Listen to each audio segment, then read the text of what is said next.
Assalamualaikum warahmatullahi wabarakatuh. Teman-teman, selamat datang di Teras Al-Azhar. Bincang-bincang santai bersama Sekolah Alam Al-Azhar Solo. Teman-teman mungkin bertanya dan baru kali ini dengar apa itu Sekolah Alam Al-Azhar. Ya, Sekolah Alam Al-Azhar adalah Islamic Entrepreneur School pertama di Solo. Semakin penasaran kan apa itu Islamic Entrepreneur School? Nah, untuk menjawab pertanyaan teman-teman sekalian, apa itu Islamic Entrepreneur School, Sekolah Alam Al-Azhar, bersama saya sudah hadir Pak Dedi Pristiantoro, founder dari Sekolah Alam Al-Azhar Surakarta. Assalamualaikum Pak Dedi. Waalaikumsalam warahmatullahi wabarakatuh. Ya, terima kasih sudah berkenan untuk hadir di Teras Al-Azhar ini. Ini kita akan bincang-bincang sedikit, menjawab pertanyaan banyak teman-teman gitu ya tentang apa itu Sekolah Alam Al-Azhar gitu, karena ternyata sudah banyak yang tahu gitu, tentang Sekolah Alam Al-Azhar ini di media sosial kita, baik itu di Facebook maupun di Instagram. Sudah banyak komentar yang muncul di sana menanyakan gitu. Mulai dari sekedar bertanya ini di mana tempatnya, terus ini kapan mulai pendaftarannya, sampai yang bertanya ini kurikulumnya seperti apa dan sebagainya. Nah, sengaja kami hadirkan Pak Dedi pada kesempatan ini untuk menjawab pertanyaan dari teman-teman sekalian tentang apa sih itu sebenarnya Islamic Entrepreneur School, Sekolah Alam Al-Azhar. Mungkin bisa diceritakan Pak Dedi untuk latar belakangnya sampai muncul wacana kemudian melahirkan dari Sekolah Alam Al-Azhar ini. Baik, konsep sekolah ini sebenarnya berawal dari pengalaman kita. Kita ini sudah bersekolah puluhan tahun, belasan puluhan tahun kita sudah bersekolah dan kita sudah merasakan hasil dari pendidikan kita selama ini. Bukan tidak bagus, cuma dalam pendidikan kita ini dari orang-orang yang berhasil dalam dunia ini 80% justru tidak berasal dari kemampuan akademiknya. Jadi 80% keberhasilan orang ini yang ada sekarang ini ditentukan oleh dari soft skill yang dia miliki. Ya, kemampuan dari kepribadiannya, mengembangkan kemampuan kepribadiannya tadi, dari soft skill tadi. Nah, Islamic Entrepreneur School ini muncul karena pada saat menjawab tantangan pada saat ini. Ya, saat ini adalah generasi milenial yang salah satu karakter dari generasi milenial adalah minatnya dalam bidang entrepreneur. Dan ini mungkin sudah merupakan hasil dari perubahan paradigma yang berlangsung sekian tahun, dari awal-awal tahun 2000, di mana ketika virus entrepreneur ditanamkan dari orang-orang yang menanamkan perubahan paradigma entrepreneur ini. Dan sekarang, kalau dulu orang menjadi entrepreneur karena tidak ada pilihan, dia menjadi entrepreneur. Karena mungkin ketika melamar pekerjaan tidak diterima, akhirnya terpaksa menjadi entrepreneur. Saat ini generasi milenial menjadi entrepreneur adalah suatu pilihan yang sadar, yang dia ingin jadi entrepreneur. Nah, ini harus diakomodasi. Kita fasilitasi adanya sekolah entrepreneur yang Islamik, yang bahwa dia tidak sekedar menjadi entrepreneur, tapi dia mempunyai rambu-rambu secara Islami, sehingga entrepreneur yang dijalankan akan berkah dan halal. Itu konsep Islamic Entrepreneur School. Jadi sekolah ini akan mencetak pengusaha Muslim yang memiliki akhlak yang bagus. Oke, berarti kalau boleh saya simpulkan, ini sekolahnya calon pengusaha muda gitu ya Pak? Betul. Oke, jadi teman-teman yang mau jadi pengusaha, kalau dulu tadi seperti dibilang Pak Dedi itu banyak beberapa di antaranya yang jadi pengusaha itu karena kecelakaan gitu. Dalam artian tidak ada, setelah lulus sekolah tidak ada jalan lain gitu ya, kepepet ibaratnya, akhirnya malah justru jadi pengusaha. Nah, ini sekarang ini diciptakanlah satu sekolah ini yang benar-benar memang untuk mendidik, menyiapkan nantinya untuk bisa jadi pengusaha gitu ya. Betul, ya. Lalu terus kemudian kenapa ini sekolah alam Pak Dedi? Konsepnya yang dibeli sekolah alam. Orang awam mungkin masih saya juga mungkin masih bertanya-tanya, yang dimaksud sekolah alam itu apakah sekolahnya di alam gitu, di gunung atau gimana, atau bagaimana nih Pak Dedi sekolah alam ini Pak Dedi? Ya, memang dari namanya terkesan karena dulu di awal-awal munculnya sekolah alam ini memang sekolahnya dilakukan di alam terbuka. Dia sekolahnya di atas seperti gazebo yang besar, kemudian di sekolahnya bergaul dengan alam. Tapi sebenarnya konsep sekolah alam ini yang kita adopsi ini adalah bahwa dia belajar dari alam. Alam itu adalah lingkungan sekitar kita, orang-orang yang ada di sekitar kita, para ahli, kemudian tempat-tempat belajar, tempat pasar, kemudian tempat-tempat yang bisa langsung siswa nanti akan bisa belajar langsung, tidak sekedar teori. Kalau sekolah yang sifatnya konvensional atau sekolah formal seperti ini, cenderung siswa diajari di kelas dengan banyak pelajaran, mata pelajaran, teori-teori dan sebagainya. Tapi di sekolah alam, kenapa mengusung konsep sekolah alam? Karena sekolah ini mengutamakan dengan 4 pilar tadi. 4 pilar itu adalah akhlak. Ya, pertama adalah akhlak.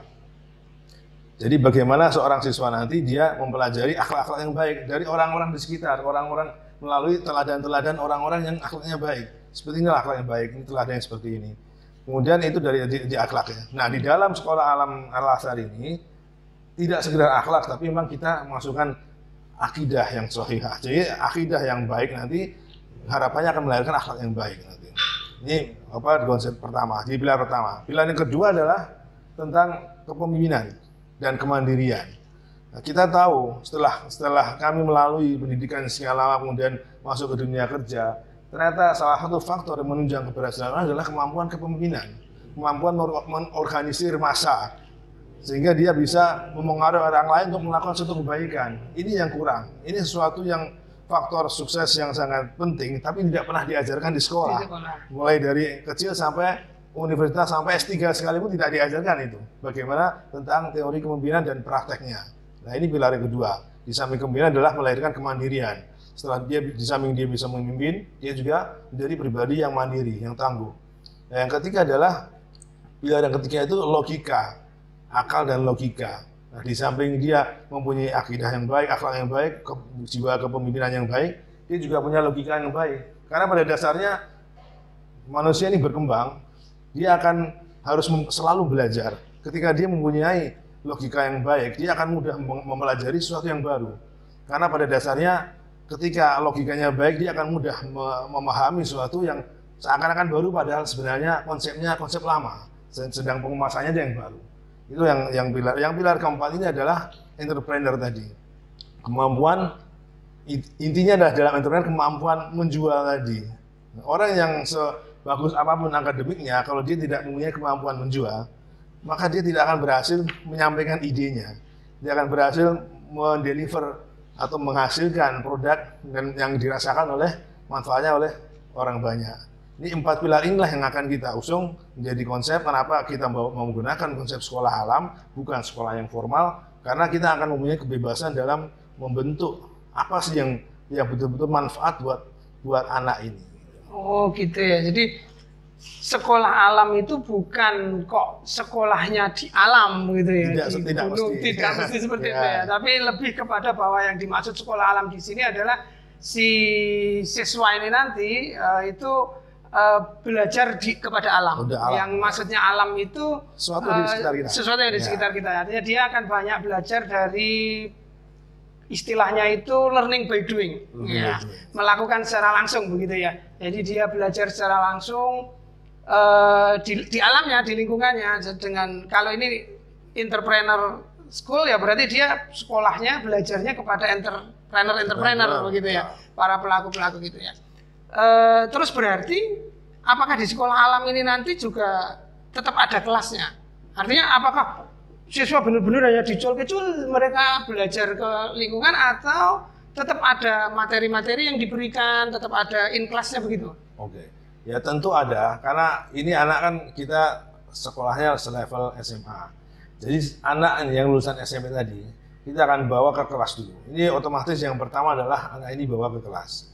Kita berikan pelajaran-pelajaran yang memang diperlukan untuk anak ini. Tidak seperti sekolah formal pada umumnya yang segala macam pelajaran dimasukkan yang kita tahu belakangan setelah kita bekerja ternyata mungkin kurang dari 50% tidak dipakai sebenarnya. Tidak dipakai. Apakah anak ini punya minat dalam bidang sains misalnya? Kalau dia tidak punya minat dalam bidang sains, dia tidak perlu mempelajari teori matematika ataupun fisika secara detail yang tadi tidak dipakai, tidak terlalu manfaat dalam kehidupannya.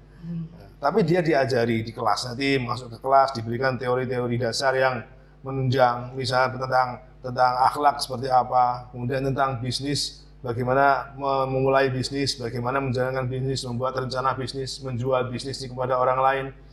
Ini kemudian bagaimana teori kepemimpinan dan bagaimana prakteknya. Dia harus belajar dari tokoh-tokoh yang diakui kepemimpinannya secara baik secara melalui referensi maupun secara langsung, mewawancarai tokoh-tokoh tadi misalnya, melihat, mengamati tokoh tadi, bahwa tokoh di sekitar kita yang dianggap sebagai pemimpin yang baik, punya kualitas pemimpin yang baik. Ini salah satu, ya, ini prakteknya. Tapi di dalam kelas tentu dia dibekali dengan teori-teori dasar yang akan menunjang praktek tadi. Jadi tidak begitu masuk kemudian dilepas, tidak. Dia diberikan di-guide, diarahkan, dipandu bagaimana mempelajari apa yang tercakup dalam 4 pilar tadi. Ya, itu ada kelas-kelasnya yang dia, tapi kelasnya mungkin tidak sebanyak di alamnya. Akan lebih namanya sekolah alam, dia akan lebih banyak belajar di alam tadi. Oke. Kalau sesuai namanya ini sekolah Islamic Entrepreneur ya, berarti ada Islamiknya. Ini berarti ada muatan-muatan. Kalau saya hubungkan dengan yang 4 tadi ya, pilar tadi ya, berarti nanti memang ada penguatan dari sisi-sisi keislamannya gitu, akidahnya atau gimana? Ada. Makanya dalam salah satu pilar, kalau konsep sekolah alam secara umum, pilar pertama adalah akhlak. Ya. Akhlak. Memang akhlak ini adalah sebenarnya outputnya. Ini yang nampak dari seorang itu adalah akhlaknya. Ya. Yang itu yang kelihatan.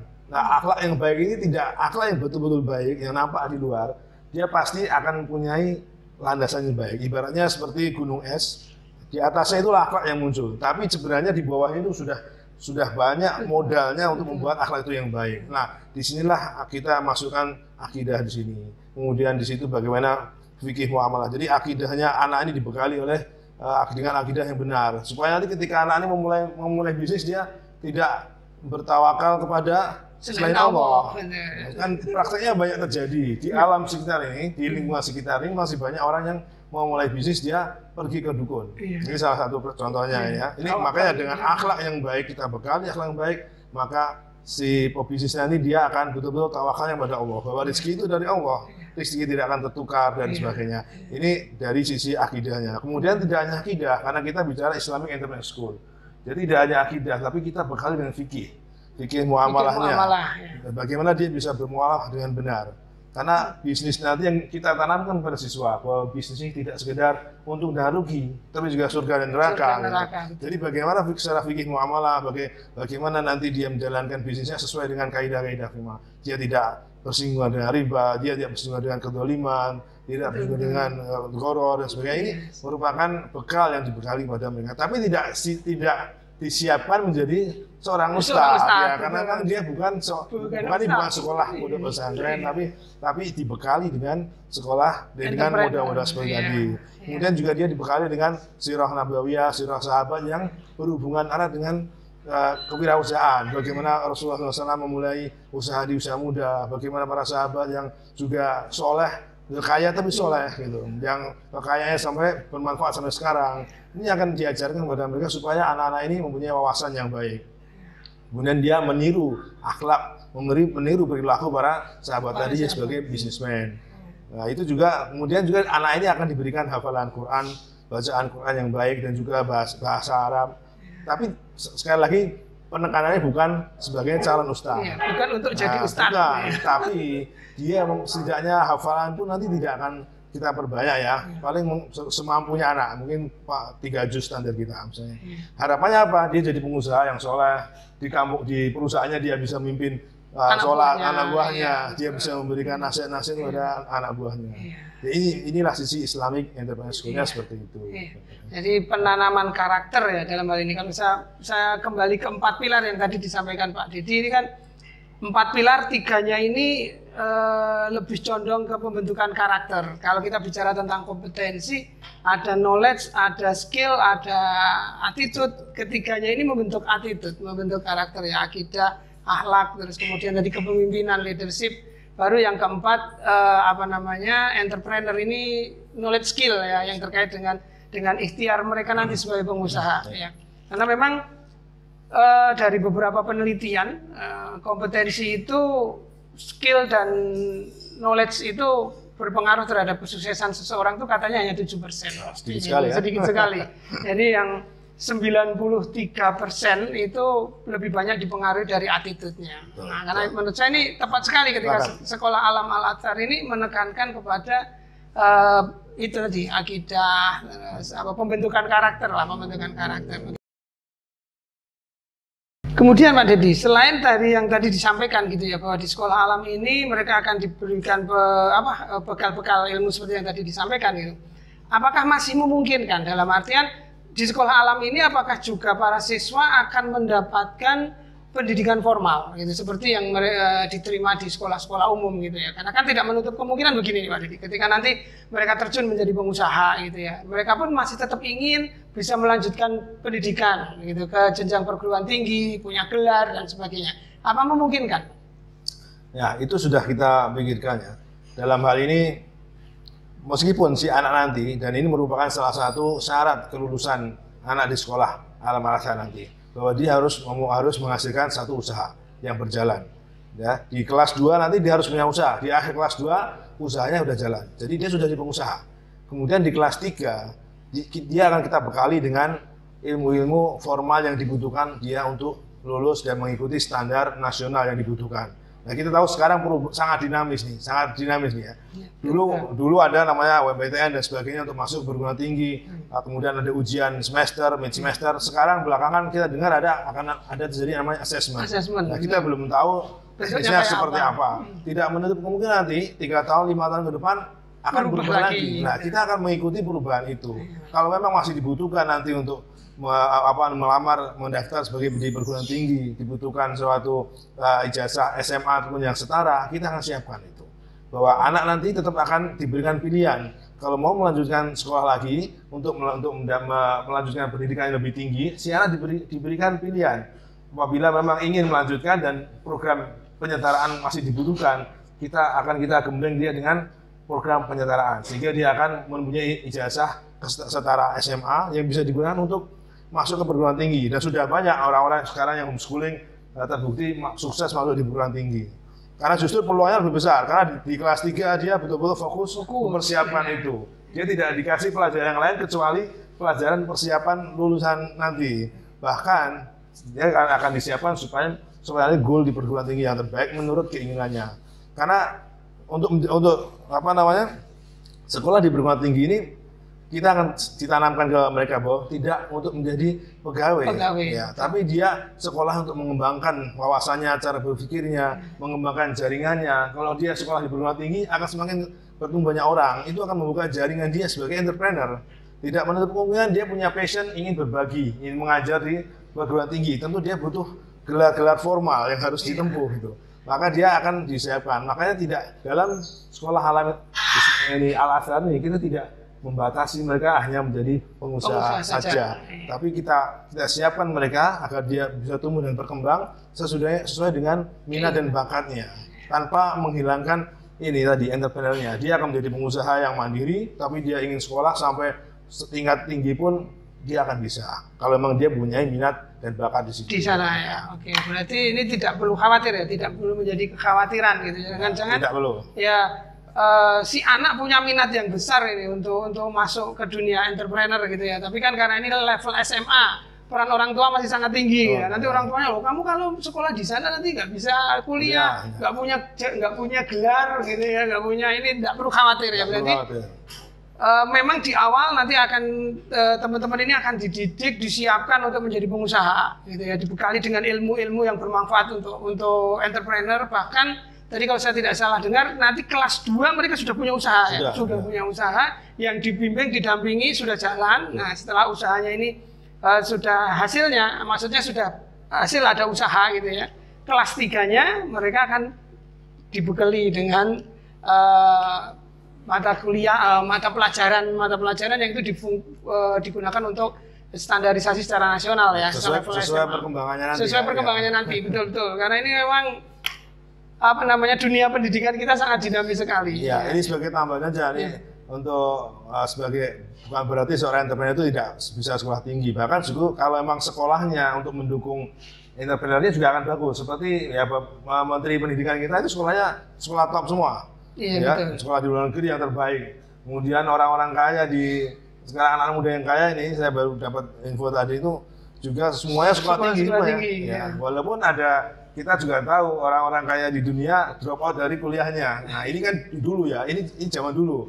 Zaman dulu yang tadinya dia jadi pengusaha karena memang dia sebenarnya passionnya di situ, tapi mungkin tidak ada memfasilitasi, nekat akhirnya. Nah sekarang orang-orang sekarang sadar dia menempuh pendidikan yang tinggi, tapi mindsetnya menjadi pengusaha. Ya. Jadi tidak masalah. Nah ini kata kuncinya di mindset itu tadi ya menurut saya. Jadi yang membedakan antara sekolah alam Islamic Entrepreneur School Al-Azhar ini dengan sekolah yang di luar ya. Kalau sekolah-sekolah bahkan sekolah kejuruan mungkin sekolah kejuruan yang konvensional itu menanamkan mindset kepada anak didiknya itu jadi karyawan, gitu. Jadi employee masih seperti itu. Tapi di sekolah alam Al-Azhar ini mindset yang dibangun dari awal adalah menjadi pengusaha, gitu. Menjadi pengusaha. Jadi menjadi yang punya karyawan gitu ya. Wah, luar biasa. Pencipta kerja, bukan pencari kerja. Bukan pencari kerja ya. Oke. Terus kemudian kalau ada pertanyaan nih Pak Didi, ini sepertinya semakin menarik ya. Nanti siapa yang akan mengajar, yang akan menjadi pendamping, pengajar di sekolah alam Al-Azhar ini? Ya. Kita dalam hal ini kita sudah menjalin MOU kerjasama dengan UMKM di Solo Raya ya. Nah kita sudah punya data dan kita sudah menjalin MOU dengan sedang proses terus yang menambah terus yang akan menjadi mitra kita. Nah, mitra kita dalam arti sebagai mitra untuk belajar dan mengajar nanti. Jadi si anak didik nanti dia punya kesempatan magang di mana dia punya minat di bisnis apa, dia akan belajar di situ. Misalnya ada siswa tertarik untuk menekuni bisnis di bidang budidaya kopi, kita punya mitra yang di bidang itu yang siap untuk membimbing. Nanti kemudian untuk teori-teori di kelas kita punya coach-coach bisnis yang siap memberikan teori-teori dasar dan menggait bagaimana anak nanti akan membuka mindsetnya menjadi seorang calon pengusaha tadi. Kemudian dia akan dibimbing oleh para pengusaha yang sudah established dalam bidangnya masing-masing sesuai dengan minat bakatnya. Dia minat, makanya ini akan menjadi suatu kelebihan dibandingkan oleh sekolah kejuruan tadi. Kalau tadi Pak Kholim menyebutkan sekolah kejuruan mindsetnya memang masih pegawai, betul. Ketika dia magang di suatu perusahaan sebagai pegawai. Iya. Tapi dari sekolah alam Al-Azhar, siswa magang di sana mindsetnya bukan jadi pegawai, tapi di mindsetnya pengusaha. Jadi apa yang dipelajari dia udah tahu sebagai calon pengusaha, yang dipelajari apa, yang harus diamati apa. Kemudian dia akan membuat suatu usulan perbaikan ketika disampaikan di kelas nanti. Itu salah satu bocoran ini ya, cara belajarnya ya. Dia akan melaporkan di kelas, dia presentasi di kelas. Ini loh tadi setelah diberi caranya begini, perusahaan ini saya amati seperti ini perlu perbaikan dengan seperti ini. Jadi mindsetnya maksud seorang pengusaha. Nah, nanti dia akan tertarik dengan usaha apa, dia akan ada pendampingan usaha tadi. Dia akan didampingi oleh pengusaha sesuai dengan yang diminati. Jadi tidak menutup kemungkinan kalau kita punya siswa berapa, 20-30, kita mau dengan berbagai 30 jurusan, kita bisa akomodasi. Bedanya dengan sekolah kejuruan yang ada, yang formal, dia satu jurusan kuotanya tidak tercapai, bisa ditutup jurusan. Tidak jadi buka. Karena kuotanya tidak tercapai. Nah, gurunya pun terbatas, tapi kita mempunyai kemampuan untuk menyediakan semua jurusan sesuai dengan minatnya anak tadi. Itu bedanya. Jadi ada siswa yang dia keminatannya misalnya di IT, bisnis IT, ada yang mendampingi di bisnis IT. Di kuliner ada di kuliner, di fashion ada di fashion, gitu ya. Di bidang jasa ada bidang. Berarti betul-betul pendekatannya adalah minat dan bakat dari si siswa itu sendiri ya. Oke, itu kemudian kalau dari sisi gurunya ya, pendampingannya ya. Kemudian kalau misalkan ini Pak Didi ada pertanyaan, kalau ada yang tertarik atau berminat dengan pengen tahu lebih lanjut tentang sekolah alam Al-Azhar ini, mereka harus kemana ini? Untuk mengetahui lebih lanjut, kita sudah punya media sosial. Ya saat ini kita sudah mengeksplor media sosial. Semua media sosial kita sudah punya. Ya, kita di website, di Facebook maupun di Instagram semua punya. Karena sekarang zaman digital. Ya, zaman digital. Jadi promosi secara promosi secara online ini sudah biasa sama sekali. Semua orang mengakses Media sosial. Jadi bisa dilihat kalau di websitenya adalah alazarsolo.com. Solo.com ya. Kemudian ada juga di Instagram, di Al-Azhar Solo. Kemudian Facebook juga ada Al-Azhar. di Al-Azhar ya. Di YouTube juga ada Al-Azhar Solo. Oke. Jadi sudah ada semua channelnya. Nanti bisa kalau ingin tahu lebih lanjut bisa mengakses media sosial. Ada kontak-kontak yang bisa dihubungi bisa ini. Oke. Ya. Jadi itu ya sekilas tentang Sekolah Alam Al-Azhar. Nanti kalau teman-teman mau tahu lebih jauh lagi bisa kontak di sini nanti lihat ya. Di sini nanti akan ada Facebooknya, WhatsAppnya, webnya dan sebagainya. Kalau lokasinya sendiri di mana, Pak? Saat ini untuk lokasi belajar ada di Banyuanyar. Banyuanyar ya, di Solo. Di Solo. Ya itu masih kota ya. Itu tidak jauh dari sekolah. Ya, di situ banyak kompleks sekolah. Ada sekolah Islam Al-Abidin, ada sekolah Mujahidin dan sebagainya. Okay. Masih di sekitar situ, tidak jauh, aksesnya pun mudah. Dari Jalan Adi Sumarmo tinggal masuk 50 meter. Gitu. Ini konsepnya bukan boarding school ya, artinya tidak 24 jam gitu bukan ya? Bukan. Ini konsepnya adalah pulang hari. Pulang hari karena memang nanti anak ini masih banyak kegiatan juga di luar. Jadi di kelas nanti mungkin ada beberapa jam di kelas, kemudian banyak diarahkan untuk keluar, dan kita juga ada program outing kelas, program untuk leadership, untuk dibawa keluar, betul-betul di alam. Betul-betul di alam ya. Jadi betul-betul di alam kita bawa untuk program leadershipnya seperti apa, team building itu kita bawa ke alam, betul-betul ke alam. Itu ada sebagai program ekstrakurikulernya. Oh gitu ya, namanya juga sekolah alam tadi ya. Kalau boarding school bukan sekolah alam lagi nanti. Nah. Jadi ini betul-betul sekolah alam, mereka belajar dari alam, disiapkan untuk menjadi seorang pengusaha yang punya karakter Muslim yang kuat, begitu ya. Kalau saya simpulkan bisa seperti itu. Nah itu teman-teman sekilas tentang sekolah Islamic Entrepreneur School, Sekolah Alam Al-Azhar Solo. Ini kalau saya baca dari webnya teman-teman, ini adalah sekolah alam pertama di Solo. Gitu. Sekolah alam SMA. Entrepreneur ya, setingkat SMA, setingkat SMA yang memfokuskan untuk di entrepreneur. Jadi sekolahnya calon pengusaha muda. Gitu. Oke Pak Dedi, saya rasa cukup ya bincang kita untuk kesempatan kali ini. Terima kasih sekali sudah memperkenalkan Sekolah Alam Al-Azhar Islamic Entrepreneur School yang pertama di Solo. Nah, silakan teman-teman kalau berminat untuk tahu lebih lanjut, tadi kontak yang ada di sini ya salah satunya, atau langsung menghubungi sekretariat dari Sekolah Islam Al-Azhar Solo ini yang ada di Banyuanyar, Demikian, nanti kita ketemu di kesempatan yang akan datang. Kita akan setiap saat nanti kita akan bincang-bincang lebih dalam lagi tentang Sekolah Islam Al-Azhar sendiri, tentang entrepreneurnya sendiri, Muslim entrepreneur sendiri. Kita akan terus setiap minggunya nanti berharap bisa menyapa teman-teman semua di acara kita Teras Al-Azhar. Di teras kita bicarakan yang penting-penting. Terima kasih. Assalamualaikum warahmatullahi wabarakatuh. Waalaikumsalam.